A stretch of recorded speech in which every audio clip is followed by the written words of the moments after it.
Však použi ten svoj rozum, nie?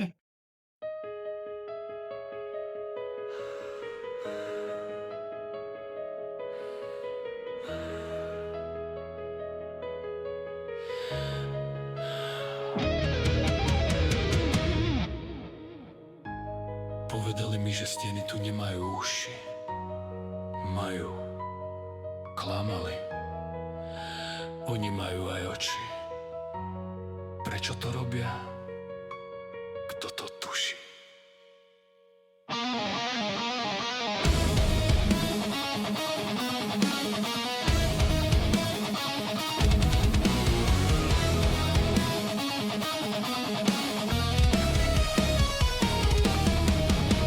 Sledujte tie, čo sa tme plázia, som uväznený vo vlastnej hlave. Tik tak, prečo sa dva, kto so mnou bavia? Ako dlho ma budú mučiť v tomto stave? Tik tak, čo sa to deje? Všade lekári na tvári, divné masky do žil tečie jed. Čakám mentálnu porážku, tichý hlas, neboj, všetko bude v poriadku. Tik tak,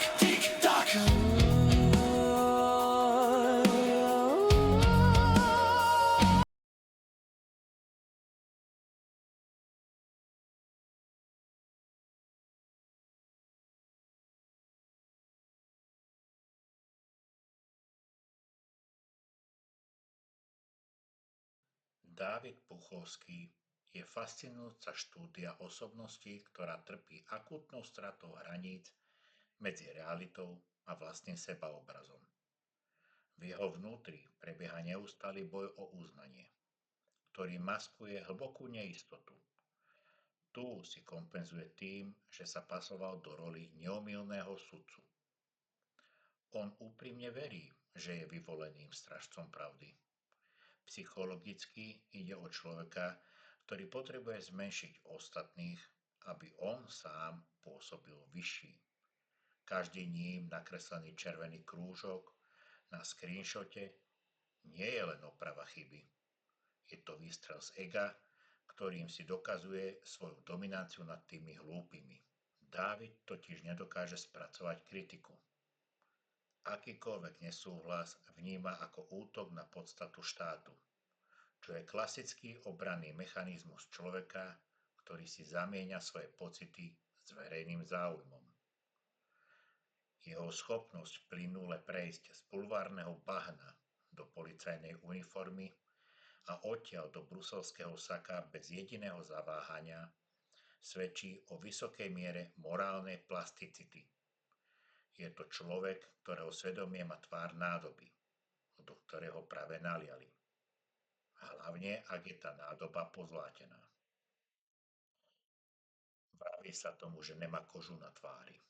Keď mu na Slovensku v roku 23 po voľbách vyschol štátny prameň, Dávid neurobil to, čo by urobil bežný smrteľník. Nenašiel si prácu. On pretransformoval svoj boj na lukratívnu živnosť a vyrazil na európske turné s natiahnutou dlaňou. Jeho najväčším majstrovským kúskom je fakt, že dokázal sprivatizovať agendu štátnej inštitúcie. Roky budoval komunitu za peniaze daňových poplatníkov s technikou štátu a krytím polície. A pri odchode? Jednoducho si tú značku ukradol do súkromného sektora. To je ako keby si odchádzajúci policajt odmontoval dvere na policajnej stanici a zobral si ich domov, lebo však ich otváral on. Dnes v Bruseli predstiera, že on je ten vizionár, pričom len recykluje prácu, ktorú mu už raz zaplatil štát. V kuluároch Európskeho parlamentu sa Dávid správa ako obchodný cestujúci so strachom. Jeho stratégia je jasná. Pustí prezentáciu, kde slovenské vlajky horia, všade sú ruskí agenti a jedinou záchranou je on a jeho občianske združenie. Snaží sa vylobovať granty a finančné injekcie na projekt, ktorý je v podstate len jeho osobným blogom s ambíciou kádrovať národ. Je to fascinujúci príklad toho, ako sa dá z boja proti dezinformáciám urobiť dojička na eurofondy. Oficiálne je asistentom europoslanca Jaroslava Spišiaka, ale všetci vedia, že to je len základňa. Zatiaľ, čo sa tvári, že pracuje pre EÚ, v V pracovnom čase buduje svoju súkromnú značku a spája sa s ľuďmi, ktorí mu majú schvaľovať dotácie. Je to klasické bruselské parazitovanie. Berieš plat od inštitúcie, ktorú využívaš len ako odrazový mostík pre svoj súkromný biznis s objektivitou. Najznámejšie kauzy Dávida Puchovského? Kauza Lučanský. Dávid z pozície štátneho admina agresívne presviedčal národ o verziách, ktoré sa neskôr ukázali ako prinajmenšom deravé. Fungoval ako užitočný idiot systému, ktorý potreboval upokojiť vášne za každú cenu. Šikanovanie satyry. Zneužil políciu na riešenie ľudí, ktorí si z neho robili vtipy. Urobiť zo štátneho aparátu nástroj na ochranu svojho precitliveného ega. To je v demokratickom svete nevídaná drzosť. Dávid Puchovský je tragikomická postavička, ktorá prišla z bulváru, aby nám kázala o etike. Je to profesionálny udavač v dizajnovom obleku, ktorý pochopil, že v dnešnej dobe nemusíte nič reálne tvoriť.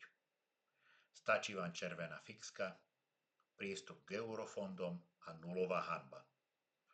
V Bruseli si buduje pomník z cudzích peňazí a dúfa, že nikto nikdy nepríde na to, že jeho boj za pravdu je len dobre maskovaný model na doživotnú rentu z našich daní.